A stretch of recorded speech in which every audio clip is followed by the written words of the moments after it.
All right, welcome everyone. Get started here in just a few minutes. Give everybody a chance to get connected. It is February 21st, and today we'll be discussing USDA loans, which are a little bit unique, so we don't get to do those on the live pricer. So today we'll have Jose go through some specific examples on how we can best use those programs. So just give us a few minutes to get started. Go ahead and drop a comment there in the chat, or if you have any questions about USDA loans, please drop it in the chat. We'll definitely get to that before we wrap it up here.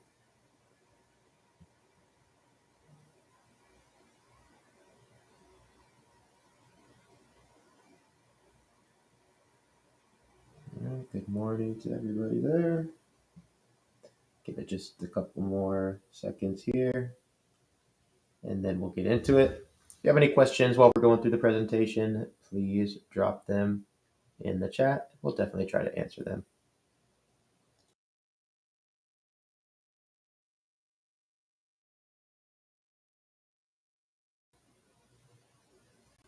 All right, looks like we're live on pretty much all the platforms, so we'll go ahead and get started. Keep dropping those comments and questions, and we'll check those out after the show here. So welcome everyone. My name is Nick Hershey. I'm president of the Mortgage Calculator. We are a non-QM lender with over 5,000 different unique loan programs, but of course we still do all your standard conventional VA, USDA, and FHA. So today we'll be talking about the USDA options. So I'll go through the live rates here, check out the live markets for our standard programs. Then we'll have Jose Gonzalez, our sales manager with 20 years of experience, go over USDA loan specific examples, which we don't always get to do in the live example. So let me go ahead and switch my screen, and we'll check out what the markets are looking like today.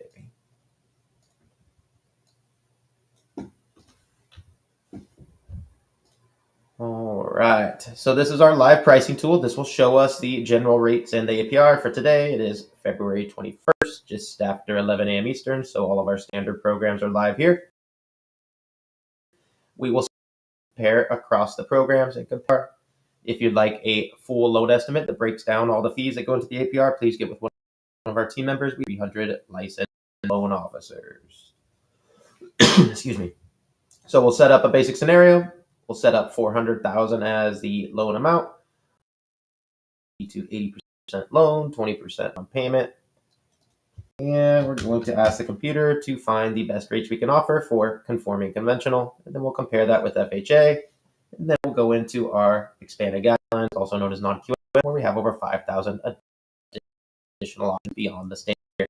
We also offer VA. That's only for veterans and active service members. We did that yesterday on the show, so go ahead and check out some live examples there if you are eligible. And today we're going to go through some examples for USDA. We don't do that live on the pricer since that's only for special properties that are in USDA areas. So both of these we've done the last 2 days. Please check out those examples. So we'll start today with conforming conventional. We'll do a purchase, 30-year fixed loan, primary occupancy, single-family home, 1 unit, state of Florida, county of Miami-Dade. And for all the demos today, we use an estimated credit score of 760 and an estimated debt-to-income ratio of 40. So with these basic settings, let's see what the rates are looking like. And almost the same as yesterday. So one option, a little bit better, 6.624 for 2.125 discount points of cost. Puts the APR at 6.89, just a touch under what it was last week. And for our borrowers that don't qualify for conventional for any reason, the next option we want to compare is typically an FHA option. So we'll set up the same exact scenario so we can compare across the programs. So even though FHA does allow a little more leniency on credit issues, as well as a higher debt-to-income ratio, which would allow borrowers to pay not for regular conventional, we will keep everything identical here so we can compare apples to apples here across the programs. So let's check out the FHA options. All right, 5.875 for 2.25 discount points at cost, puts the final APR at 6.04. Just a hair under conventional there, so almost identical. So our customers that qualify for both, definitely check out FHA, as I say every day. And our customers that need to use FHA, this is the final APR. It does include the upfront and yearly mortgage insurance, and it's almost identical to conventional. So awesome programs for those borrowers that need that little bit of extra help. Now, where we love to specialize is if unfortunately our customer doesn't qualify for either conventional or FHA using their tax returns. Many other banks or lenders will have to deny that customer. But that's where we love to present our non-QM options. So for the final live pricer here, we'll pull up our expanded guidelines, also known as non-QM. We have over 5,000 options beyond the standard here. So everything else will stay the same, but we have a new option pop up where we can change the income type. So full doc is 2 years of tax returns. That's what we have to use for conventional and FHA. So we'll typically choose an alternative here if our customer doesn't qualify using those full docs. So we have asset-related programs, business bank statement programs. The investor programs are just for investments. We'll pull that up in a minute for investment properties. Personal bank statement, 12-month is the most popular. That's what we use here for the demo. We have RSU, stated income, VOE, 1099, P&L, no income CDFI, all kinds of different options here. The most common is our 12-month personal bank statement, and that's for our self-employed borrowers. Many times it's our self-employed borrowers, when they submit 2 years of tax returns, may have various write-offs and may not qualify at all, or just may need a little bit of extra income. Either way, we can help them. No tax returns at all, just their last 12 bank statements here, to determine a debt-to-income ratio of 40% in our example, using no tax returns, just their cash in the bank. Borrowers qualify for much more income using this method. So let's check out the rates today. All right, finally, excuse me, popping down under 7, which is awesome. So actually the best combo here is actually 7% rate for 2.225 discount points and cost for a final APR of 7.39. So you see it's within a half a point of conventional to use bank statements, which is absolutely amazing. And we even have this option for 6.99, but since it's more discount points and cost, it pushes the APR a touch above. So great options here. There's tons of variations within the bank statement programs. If we scroll down here, hundreds of options. Some of these may allow bankruptcies and foreclosures, other credit events that may cause us to not qualify. And some of these may allow different ways to calculate the income and different ratios and stuff, which Jose goes over in our episodes on that. So please get with our team to find the best ones. And real quick, for our final couple live pricing demos, we want to do investment properties. So we'll set up the same scenario, 400,000 loan, 80% loan to value. Oops. And this time we'll compare our options for conforming conventional with our non-QM expanded guidelines. The government programs, FHA, via USDA, do not work for investments. So we'll start here with conforming conventional. We'll keep everything the same as our other demo. The only thing you've changed is the occupancy to investment. All right. So here, when the rates get a little bit high, our best option at the top is actually not a true conventional. This is a portfolio option, so it doesn't have the loan level price adjustments that are typically applied to conventional. So the best option here, 6.875 for this specialty program, 3.25 discount points, puts the APR at 7.264. And the first true conventional option here, FNMA stands for Fannie Mae, so this is a true Fannie Mae, 7.125 rate, 3.5 discount points and cost for the final APR of 7.549. And that's just because the government programs there, the FHA, the Fannie Mae and Freddie Mac have the loan level price adjustments for investments. So I recommend all our investors check out our non-QM options as well.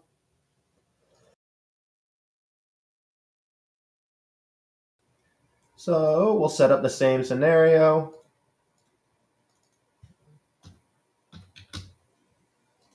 And this time we'll select expanded guidelines, aka non-QM. And the first thing we need to edit here is the income type. Most popular income type and most popular loan we do is the DSCR option because it doesn't require any income or employment or documentation from our borrower. Simply use the estimated rental income from the appraisal to determine a DSCR value. Stands for debt service coverage ratio. If the estimated rents can cover the expenses, aka the property cash flows, that's a ratio of 1 or higher. We have options for ratios under 1 where the property may not cash flow, but for the demo, we use 1.5 so we can see all the options pop up. And finally, a prepayment penalty must be selected. 3 years is standard for these programs. We can select 0. That will cost more and limit the programs. We could also select 5, which will save some money, but does limit the programs. 3 years is most common. That's what we'll use for our demo here. So let's check the DSCR rates today. Absolutely amazing. 6.75 rate for 3.15 discount points and costs. Plus the final APR at 7.229, which actually beats the conventional options, which is amazing. So 100% of investors would take this if they're presented it. So please present this to any of your investor clients. It's actually beating conventional here at the moment. And if you have any issues, there's tons of different programs here. Some of these may allow bankruptcies, foreclosures, other credit events. Some of these may allow us to use short-term rental income. So a ton of flexibility here in the hundreds of variations within the DSCR program. So please get with our team on those. And let me switch my screen again. And we'll get into today's example. So USDA loans is our topic for today. We don't get to do the live pricer on these always since they are kind of a special subset of loans where they're only for a specific area. The property must be in a designated area. It must be rural, but in a certain map that the government uses. Just because it's rural doesn't necessarily mean it applies. There is a specific map here. So, Jose, why don't you get into just a little bit of the structure of the program, and then let's check out some live rates because we don't get to do those live on the program, unfortunately, even though these are amazing programs for those properties that do qualify. So if you're ready, let's go ahead and check it out. Good morning, everybody. Thank you for joining us for Daily Mortgage Rates Live with the Mortgage Calculator. USDA loans, like Nick was saying, is meant to assist those borrowers that are employed in the agriculture and ranching industries, basically, right? They are our food producers. And normally in those industries, the pay may be a little bit lower. So, hence, USDA was created to facilitate individuals living in these areas to be able to buy a property. It is 100% LTV financing, minimum 640 credit score, has a reduced mortgage insurance amount. It's lower than conventional. And you do have to run the property address in the USDA geocode or website to make sure that the property does qualify. Because even though your borrower may qualify, it is property specific, right? To if you're even going to be able to use the program for that specific property or not. It has to fall within the range of USDA loans, right? So let me get into our examples here. What I did want to also specify that USDA loans are for one unit properties only, right? No two, three, or four unit. In many cases, no condos either. No income related component to a property other than other than a farming component like a barn or something like that could be the additional structures, but they don't really want in USDA ADUs or anything like that. No cash out refinance either applicable on with USDA financing. You can do rate and term refis, but no cash outs. So our first example here of our 100% LTV one unit purchase, and you can see these rates are smoking.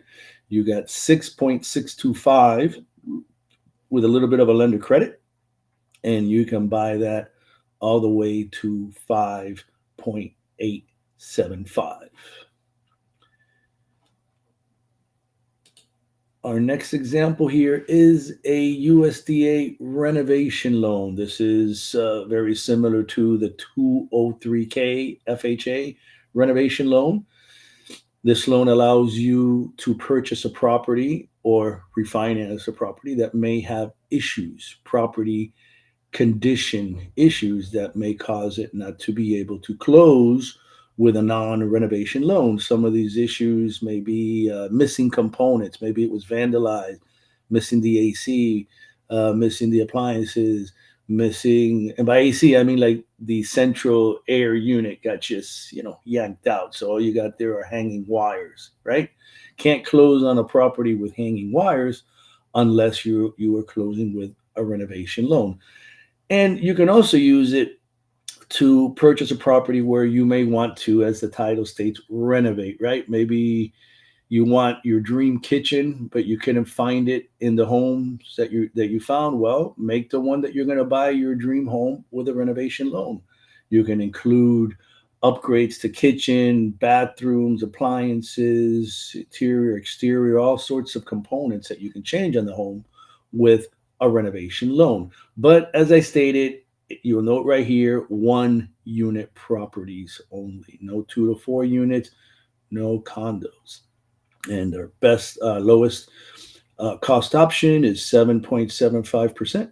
And you can buy that down all the way to 6.25%. Now, here's an interesting option here. This is a 1 unit repair escrow purchase. It falls into the same category of renovation loan because the property has condition related issues. But in a repair escrow purchase, money is being put into escrow with the title company to cover the needed repairs. It could be from the borrower, it could be from the seller, but they're in essence allowing you to close with the damages. The money is being escrowed for the repairs so that the repairs can be completed after closing. Very interesting option here. Same interest rates as the renovation loan, 7.75, lowest cost option, and you can buy that down all the way to 6.25%. Now, here's another construction type loan, but this one is full out construction. This is our one time close purchase for a 1 unit USDA. Now, I will state this is applicable for regular stick built homes or site built homes, like what they call a regular house, but it is also applicable for a new manufactured home being placed for the first time on its lot, right? That's a construction loan for a manufactured home because they're going to bring the manufactured home double wide only, single wides are not applicable. They're going to bring that double wide manufactured home to the site in 2 pieces, right? You've seen those trucks hauling half of a home in the highway. Well, that's what they're doing it.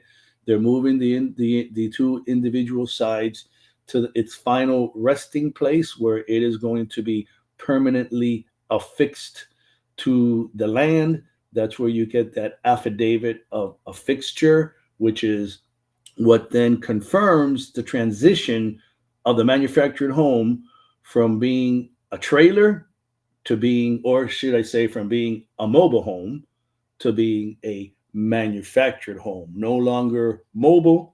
Take the wheels off, permanently attach it via the foundation to the ground, get your affidavit of a fixture, and now you have your manufactured home. So you can use this one-time close to purchase the land and purchase in one transaction, of course, purchase the land and the new manufactured home, which is going to be installed on the land that you just used the one-time close purchase loan to buy. So this is a great option. Manufactured homes are a real hot segment of the market now because of their affordability, right? And because of the lack of affordability in the market that we have right now, we're seeing a lot of action in manufactured homes. So we have it for USDA one-time close, but we also have it for DSCR, letting those investors out there know. So 7.75 is our lowest cost option, and you can buy that down all the way to 7%. And this is the end loan. Remember, you use this same loan to construct, and then the loan transitions to your end loan. And then our last option here is a rate and term refinance. cash out refinances are not applicable for USDA loans, right? There's probably some subsidy going on here in these rates and in the mortgage insurance, and this is meant to assist our workers in the rural communities uh, own a home, not cash out refinance the home.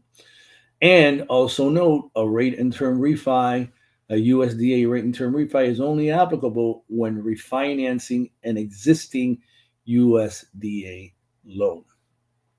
It's very important to note. And then a really great rates here. 7% has a lender credit, and you can buy that down all the way to 6.125%. So good options here. USDA help our food producers, right? Single family, 1 unit properties only. So don't get caught into the 1 unit with an ADU, or a duplex, which is a 2 unit, a triplex, which is a 3 unit, or a fourplex. And in most cases, they don't even accept condos either.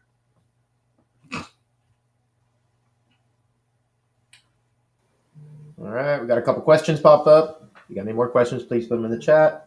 But first, we got Jackie with the question: can a tiny home be built under USDA? Well, Jackie, And I checked today.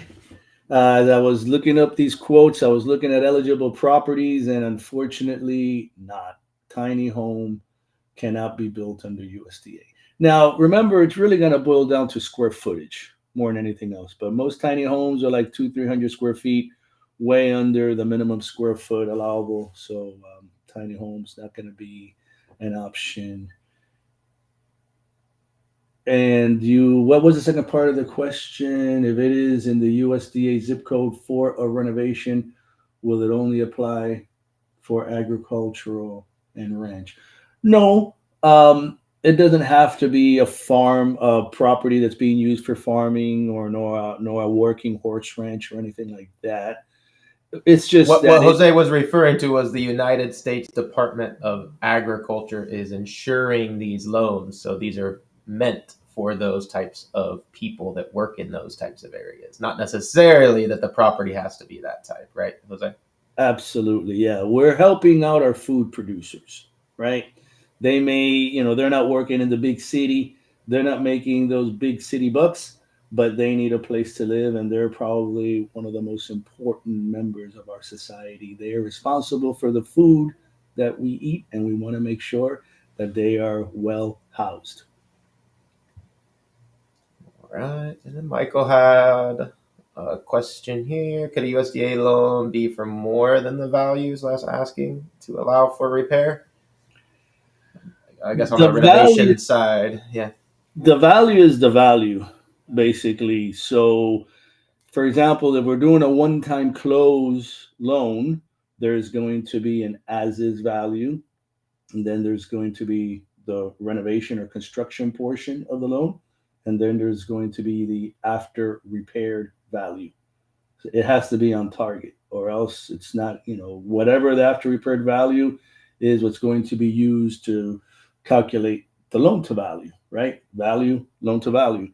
So you can't really go for more on the value. Now, when we're talking about repair escrows, that's a different situation. That's money being set aside for needed repairs to let the a buyer close on the property with damages, but where the money is being put, like sometimes the seller will say, "Sure, I'll pay for the new roof," but you can't close in a regular loan with a roof with zero life expectancy. Just not going to happen. The repair escrow loan, if you would escrow the full amount of the roof, would let you close with that damage for it to be taken care of after closing.